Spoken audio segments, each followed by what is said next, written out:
কোনো মহিলা যদি এই ৯টি আমল সব সময় করে, অর্থাৎ প্রতিদিন নিয়মিত এই ৯টি আমল যদি সে সব সময় করতে পারে, ইনশাআল্লাহ তাআলা আল্লাহ যদি চায় হাশরের ময়দানে এই আমলগুলো তার নাজাতের জরিয়া হয়ে যেতে পারে। সুবহানাল্লাহ।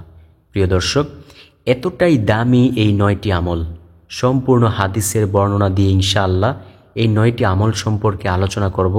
আমার বিশ্বাস, যে ব্যক্তি চায় কবরের জিন্দেগিতে সুখে থাকতে, সে আজকে অবশ্যই এই ভিডিওটি দেখে এইখান থেকে এই ৯টি আমল সুন্দরভাবে শিখে পরবর্তীতে প্রতিদিন নিয়মিত এই ৯টি আমল সব সময় করবে মৃত্যু পর্যন্ত ইনশাআল্লাহ।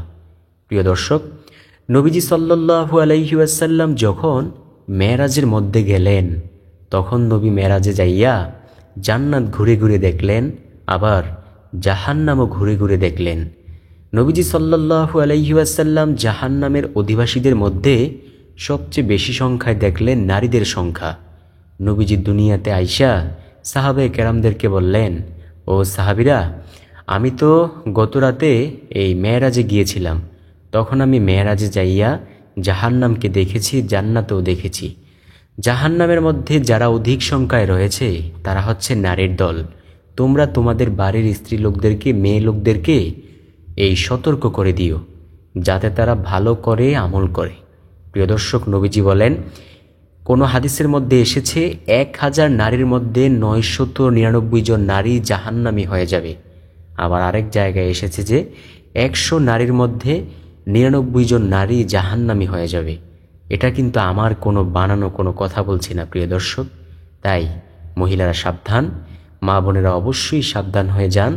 আহারে, কবরের জিন্দেগিতে যাইয়া যদি সুখে থাকতে পারেন তাহলে জীবনটা কত ধন্য হবে, আর ওই কবরের মধ্যে যদি যাইয়া আটকে যান তাহলে জীবনটা কেমন কঠিন হবে।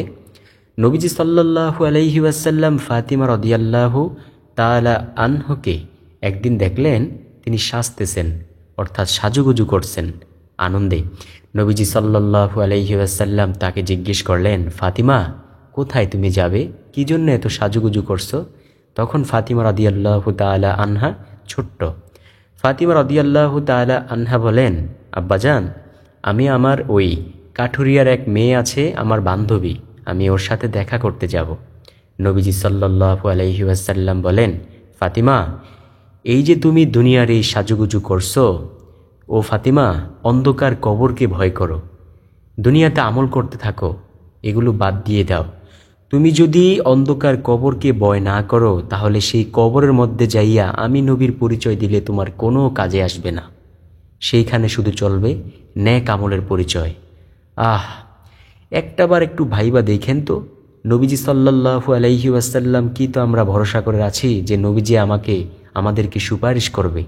সেই নবী যদি ফাতিমা রাদিয়াল্লাহু তাআলা আনহাকে, নবীজির কন্যাকে, নবীজির আদরের মেয়েকে যদি এত কঠিন কথা বলতে পারে, তাহলে আমরা তো হচ্ছি কোথাকার কি, আমরা তো শুধু উম্মত। আর ওইদিকে ফাতিমা রাদিয়াল্লাহু তাআলা আনহা একদিকে উম্মত, আরেকদিকে আদরের মেয়ে। সেই ফাতিমাকে যদি এমন কঠিন কথা বলতে পারে, তাহলে আমাদেরকে নবীজি কেমন কঠিন কথা বলবেন? প্রিয় দর্শক, এই দুনিয়াবি এই রং তামাশায় না মইজা আসুন আমরা এই ৯টি আমল শিখে নেই। হযরত আবু যর গিফারি রাদিয়াল্লাহু তাআলা আনহু ফাতিমা রাদিয়াল্লাহু তাআলা আনহার ইন্তেকালের সময় যখন তিনি ইন্তেকাল করলেন, তখন লাশ দাফনের জন্য আবু যর গিফারি রাদিয়াল্লাহু তাআলা আনহু সহ খাটিয়া বহন করে কবরের কাছে গেলেন ৪ জনে মিলে। আবু যর গিফারি রাদিয়াল্লাহু তাআলা আনহু, হাসান হুসাইন রাদিয়াল্লাহু তাআলা আনহু ও হযরত আলী রাদিয়াল্লাহু তাআলা আনহু, এই ৪ জনে খাটিয়া বহন করে কবরের কাছে যাইয়া আবু যর গিফারি রাদিয়াল্লাহু তাআলা আনহু বলেন, ও কবর, তোমার মধ্যে কাকে রাখতেছি তুমি জানো? কবর, বেয়াদবি করিও না, তোমার মধ্যে রাখতেছি শেরে খোদা হযরত আলী রাদিয়াল্লাহু তাআলা আনহুর স্ত্রীকে। কবর, কোনোভাবেই বেয়াদবি করিও না, কবরের মধ্য থেকে কোনো আওয়াজ নাই। আবার আবু যর গিফারি রাদিয়াল্লাহু তাআলা আনহু বলেন, ও কবর, তোমার মধ্যে কাকে রাখতেছি তুমি জানো? যেই মহিলা জান্নাতের মহিলাদের সর্দার হবে, ফাতিমা রাদিয়াল্লাহু তাআলা আনহাকে। কবর, বেয়াদবি করিও না, কবরের মধ্য থেকে এইবারও কোনো আওয়াজ নাই। তৃতীয়বার আবার বললেন, ও কবর, শোনো, তোমার মধ্যে রাখতেছি জান্নাতের যুবকদের সর্দার যারা হবে, হাসান হোসাইন রাদিয়াল্লাহু তাআলা আনহুর আম্মাজানকে। কবর, বেয়াদবি যেন না হয়। চতুর্থবারও আবার বললেন, ও কবর, তোমার মধ্যে কাকে রাখতেছি তুমি জানো? সাইয়্যিদুল মুরসালিন, খাতামান নবিয়্যিন, নবী মুহাম্মদ সাল্লাল্লাহু আলাইহি ওয়াসাল্লামের আদরের কন্যাকে। কবর, বেয়াদবি যেন না হয়। এইবার কবরের মধ্য থেকে আওয়াজ আসলো। কবর কি বলছে জানেন? কবর বলতেছে, আমি হচ্ছে অন্ধকার ঘর, সাপ বিচ্ছুর ঘর। আমার মধ্যে কে ফাতিমা রাদিয়াল্লাহু তাআলা আনহা, কে আলীর স্ত্রী, কে হাসান হোসাইন রাদিয়াল্লাহু তাআলা আনহুর আম্মা, কে নবীজির কন্যা, এই পরিচয় আমার মধ্যে চলবে না। আমার মধ্যে চলবে শুধু নেক আমলের পরিচয়। আমার মাঝে যদি নেক আমল লইয়া আসে, তাহলে আমি কবর হব তার জন্য ফুলের বাগান। আর যদি বদ আমল লইয়া আসে, নবীজি বলেন, দুই পাশের মাটির চাপ এমন জোরে চাপ দেবে, এক পাজরের হাড় অপর পাজরে ঢুকিয়ে ফেলবে। নাউজুবিল্লাহ। প্রিয় দর্শক, দেখুন, যেই ফাতিমা রাদিয়াল্লাহু তাআলা আনহা হবেন জান্নাতের মহিলাদের সর্দার, যেই ফাতিমা রাদিয়াল্লাহু তাআলা আনহাকে আল্লাহ দুনিয়াতে জান্নাতে টিকিট দিয়ে দিয়েছেন, সেই মহিলার ব্যাপারে যদি এমন কঠিন কথা বলতে পারে কবর, তাহলে আজকের আমাদের সমাজের মা বোনদের ব্যাপারে কেমন কথা বলবে? তা আসুন মা বোনেরা, আমরা এই 9টি আমল শিখে নিই। শুধু কি আমরা মা বোনেরাই শিখব? না, আমরা যারা পুরুষেরা রয়েছি তারাও শিখে নেব, কারণ আমল তো সবার জন্যই। তো চলুন শিখে নিই। 1 নাম্বার যে আমল, সে আমল হলো কখনোই পর্দার ব্যাঘাত ঘটাতে পারবেন না। নবীজি সাল্লাল্লাহু আলাইহি ওয়াসাল্লামের মাধ্যমে আল্লাহ তাআলা পর্দাকে ফরজ করে দিয়েছেন। নবীজি সাল্লাল্লাহু আলাইহি ওয়াসাল্লাম হাদিসের মধ্যে বলেন, ও দুনিয়ার মানুষ শোনো, ও আমার উম্মতেরা, তোমরা 2টা জিনিসের হেফাজত করো। 1 হলো জিহ্বার হেফাজত, 2 হলো লজ্জাস্থানের হেফাজত।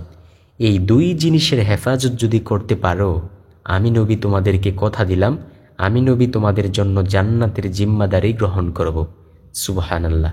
প্রিয় দর্শক, পর্দাকে সবার জন্য ফরজ করে দেওয়া হয়েছে। যার যতটুকু পর্দার বিধান, ততটুকু সবার জন্যই ফরজ।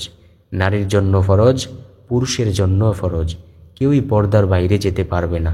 প্রিয় দর্শক, অবশ্যই পর্দার কথাটা মাথায় রাখবেন। এটা হচ্ছে 1 নাম্বার আমল। 2 নাম্বার যে আমল, সেটা হলো দান সদকা বেশি বেশি করা। নবীজি সাল্লাল্লাহু আলাইহি ওয়াসাল্লাম বলেন, দান সদকা করলে বালা মুসিবত দূর হয়ে যায়।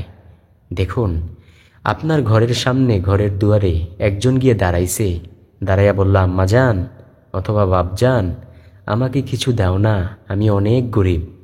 আপনি তখন তাকে কি করলেন? তাকে দূর দূর বলে তাড়িয়ে দিলেন। এতে কিন্তু তার মনে অনেক কষ্ট পাইল। আল্লাহ কি বলেন? আল্লাহ বলেন, এই কাজ তোমরা করিও না, মানুষের মনে কষ্ট দিও না। নবীজি সাল্লাল্লাহু আলাইহি ওয়াসাল্লামের মাধ্যমে আল্লাহ তাআলা জানিয়ে দেন, বন্ধু, আপনার উম্মতদেরকে জানিয়ে দেন তো, যদি তাদের ঘরের সামনে কেউ কোনো কিছু চাওয়ার জন্য দাঁড়ায়, তারা যাতে দেয়। যদি নাও থাকে, কমসে কম একটা সুন্দর মুচকি হাসি দিয়ে তার মনটাকে খুশি করে দিলেও যেমন দেয়। প্রিয় দর্শক, আপনার ঘরে কিছু নাই, আপনি তার সাথে ভালোভাবে আচরণ কইরা বলেন, মা গো অথবা বাবা গো, আমার ঘরে আজকে তেমন কিছু নাই, আমি তোমাকে কিছু দিতে পারবো না, তুমি রাগ করিও না, আরেকদিন দেখবেন তার মনটা খুশি হয়ে যাবে। না দিও আপনি সওয়াব পাইবেন। আর আপনি যদি দূর দূর করে তাড়িয়ে দেন, তখন সে মনটা বেজার করবে, আর তখন কিন্তু আপনি গুনাহের শামিল হয়ে যাবেন। প্রিয় দর্শক, তো কি বললাম? 2 নাম্বার আমল হলো দান সদকা বেশি বেশি পরিমাণে করার চেষ্টা করব ইনশাল্লাহ। নারী পুরুষ উভয়ই। আল্লাহ তাআলা কবরের মধ্যে যখন হাসরের ময়দানে বান্দাবান্দিদেরকে জিজ্ঞেস করবেন, বান্দাবান্দি, আমি ক্ষুধার্ত ছিলাম কিন্তু তোমরা আমাকে খাবার দাওনি। বান্দাবান্দি বলবে, আল্লাহ আপনি তো খান না, আপনি তো আমাদের কাছে যান নাই, আপনাকে কেন দেব আমরা খাবার? আপনি কি বলছেন? তখন আল্লাহ তাআলা বলবেন, ও আমার বান্দাবান্দিরা, দেখো তো দুনিয়াতে অমুক সময় আমার একজন বান্দা গিয়েছিল নি অথবা একজন বান্দি গিয়েছিল নি তোমার দুয়ারে কিছু খাইতে? তখন বলবে, হ্যাঁ। বলবে, সেটা তো ওই মানুষ, সেটা তো আপনি না। তখন বলবে, বান্দা বান্দিরা, মানুষের যদি সেবা করতা তাহলে আমি মহান মালিকের সেবাই হয়ে যাইত। সুবহানাল্লাহ, আল্লাহু আকবার। তুমি সেই দিন কেন তাকে দিলা না? কেন তার সাথে কর্কশ ভাষায় কথা বললা? তৃতীয় নাম্বার যে আমলের কথা বলবো তা হলো একজন এতিমকে যদি কাছে পান, সমাজের মধ্যে কত এতিম রয়েছে না, ওই এতিমকে যদি কাছে পান, এতিমের মাথার মধ্যে একটু হাত বুলাইয়া দিয়েন তো। নবীজি সাল্লাল্লাহু আলাইহি ওয়াসাল্লাম বলেন, দুনিয়ার মানুষ শোনো, ও সাহাবে কেরাম শুনে রাখো, তোমরা যদি কোনো এতিমকে কাছে পাও, এতিমের মাথায় একটু হাত বুলাইও। সাহাবে কেরাম প্রশ্ন করলেন, ইয়া রাসূলুল্লাহ সাল্লাল্লাহু আলাইহি ওয়াসাল্লাম, এতে আমরা কেমন সওয়াবের ভাগিদার হব? নবীজি সাল্লাল্লাহু আলাইহি ওয়াসাল্লাম বলেন, ওই হাতের নিচে যতগুলো চুল রয়েছে সেই চুল সমপরিমাণ সওয়াব তোমরা পাইয়া যাইবে। সুবহানাল্লাহ। প্রিয় দর্শক, প্রিয় মা বোনেরা, ভাই বাবারা, আপনাদের সামনে কি কোনো এতিমকে পান? এতিমকে যদি কাছে পান, কিছু খাওয়াইতে না পারলেও তার মাথার মধ্যে একটু হাত বুলাইয়া দিয়েন, এতে অনেক সওয়াবের ভাগিদার হবেন ইনশাআল্লাহ। আমার কোনো কথা না, নবীজি মুহাম্মদ সাল্লাল্লাহু আলাইহি ওয়াসাল্লামের মাধ্যমে আল্লাহ তাআলা জানিয়ে দিয়েছেন। আল্লাহু আকবার। চতুর্থ নাম্বার আমল, বেশি বেশি পরিমাণে পাঠ করবেন সুবহানাল্লাহিল আযীমি ওয়া বিহামদিহি। নবীজি সাল্লাল্লাহু আলাইহি ওয়াসাল্লাম বলেন, যে ব্যক্তি এটা পাঠ করবে, এটার এতটাই দাম যে মহান মালিকের কাছে অনেক প্রিয় একটা বাক্য। বাক্যটা যদিও ছোট, আল্লাহর কাছে অনেক বেশি প্রিয়। আরে ওই আমলের দ্বারাই তো আপনি নাজাত পাইতে পারবেন, যে আমল করলে আল্লাহ অত্যন্ত খুশি হবেন। প্রিয় দর্শক, মানুষকে দেখানোর জন্য তো আমরা আমল করি না, তাই না? আমরা তো আল্লাহর সন্তুষ্টির জন্যই আমল করি। প্রিয় দর্শক, এই আমলগুলোর মাধ্যমেই কিন্তু জান্নাতে যাওয়া যাবে ইনশাআল্লাহ। তো আমরা কি বেশি বেশি পরিমাণে পাঠ করব? সুবহানাল্লাহিল আযীমি ওয়া বিহামদিহি ইনশাআল্লাহ। পঞ্চম নাম্বার যে আমলের কথা আপনাদেরকে বলবো, পঞ্চম নাম্বার সে আমল, বেশি বেশি পরিমাণে ইস্তিগফারের আমল করা। নবীজি সাল্লাল্লাহু আলাইহি ওয়াসাল্লাম বলেন, সবচেয়ে ছোট্ট ইস্তিগফার হলো আস্তাগফিরুল্লাহ। নবীজি প্রত্যেক ফরজ সালাতের পর, অর্থাৎ ফজরের 2 রাকাত ফরজ, জোহরের 4 রাকাত ফরজ, আসরের 4 রাকাত ফরজ, মাগরিবের 3 রাকাত ফরজ, এশারের 4 রাকাত ফরজ সালাতের পর 3 বার বলতেন, আস্তাগফিরুল্লাহ, আস্তাগফিরুল্লাহ, আস্তাগফিরুল্লাহ। তো প্রিয় মা বোনেরা, ভাই বাবারা, যদি নবী মুহাম্মদুর রাসূলুল্লাহ সাল্লাল্লাহু আলাইহি ওয়াসাল্লামকে অনুসরণ অথবা অনুকরণ করতে চান, তাহলে প্রত্যেক ফরজ সালাত শেষে আস্তাগফিরুল্লাহ 3 বার বলবেন ইনশাআল্লাহ। আপনার নবী, আমার নবী জনাব মুহাম্মদুর রাসূলুল্লাহ সাল্লাল্লাহু আলাইহি ওয়াসাল্লাম কি বলেন জানেন? নবী বলেন, তোমরা যদি বেশি বেশি পরিমাণে ইস্তিগফারের আমল করো, তোমরা কখনোই ধ্বংস হবে না। সুবহানাল্লাহ। আবু মুসা আল আশআরী রাদিয়াল্লাহু তাআলা আনহু বলেন, আমাদের মধ্যে 2টি জিনিস ছিল, একটি জিনিস আজীবনের জন্য আমাদের মধ্য থেকে হারিয়ে গেছে, সেটা হলো রাসূল সাল্লাল্লাহু আলাইহি ওয়াসাল্লামের উপস্থিতি। আর একটা জিনিস আজও পর্যন্ত আমাদের মাঝে রয়ে গেছে, সেটা হলো ইস্তিগফারের আমল। যখন ইস্তিগফারের আমল আমরা সবসময় করব, আমরা ধ্বংস হব না। যখনই ইস্তিগফারের আমল বন্ধ করে দেব, তখনই আমাদের ধ্বংস অনিবার্য। নবী মুহাম্মদ সাল্লাল্লাহু আলাইহি ওয়াসাল্লাম বলেন, ইস্তিগফারের আমল বেশি বেশি পরিমাণে করলে রিজিকে অভাব হয় না। আল্লাহ গায়বীভাবে রিজিক দান করেন, অন্তরের মধ্যে আমলের স্বাদ ঢুকিয়ে দেন, শয়তানের ওয়াসওয়াসা থেকে বাঁচিয়ে রাখেন, জীবনের গুনাহ ক্ষমা করতে থাকেন, আল্লাহ ফসলাইতে বরকত দান করেন। অনেক সময় দেখা যায় না, আমরা খেতে খামারি করি, কিন্তু দেখা যায় আশা করি একরকম, হয় আরেক রকম। আশা করেছি 20,000 টাকা বিক্রি করব, শেষমেশ আমরা বিক্রি করি 5,000 টাকা। কত টাকা ঘাটতি? প্রিয় দর্শক, এই ঘাটতি পড়বে না, বরঞ্চ লাভ হবে যদি বেশি বেশি পরিমাণে আস্তাগফিরুল্লাহ এটা বেশি বেশি পরিমাণে পাঠ করেন। ইনশাআল্লাহ এটাও পাঠ করব। ষষ্ঠ নম্বর যে আমলের কথা বলবো তা হলো স্বামীর খেদমত করা। প্রিয় দর্শক, স্বামীর সাথে কখনোই খারাপ ব্যবহার করা যাবে না। পক্ষান্তরে যারা স্বামী রয়েছেন, স্ত্রীর সাথে খারাপ ব্যবহার করা যাবে না, কারণ তারা দুজনে যদি সুন্দরভাবে চলাফেরা করেন, ওই ঘরের মধ্যে রহমত বরকত আল্লাহ নাজিল করবেন। সুবহানাল্লাহ। আর যদি ঝগড়াঝাটি হিসেবে চলাফেরা করেন, তাহলে ওই ঘরের মধ্যে তো আল্লাহর রহমত তো দূরের কথা, বরঞ্চ গজব নেমে আসবে। তাই এই দিকে অবশ্যই খেয়াল রাখবেন।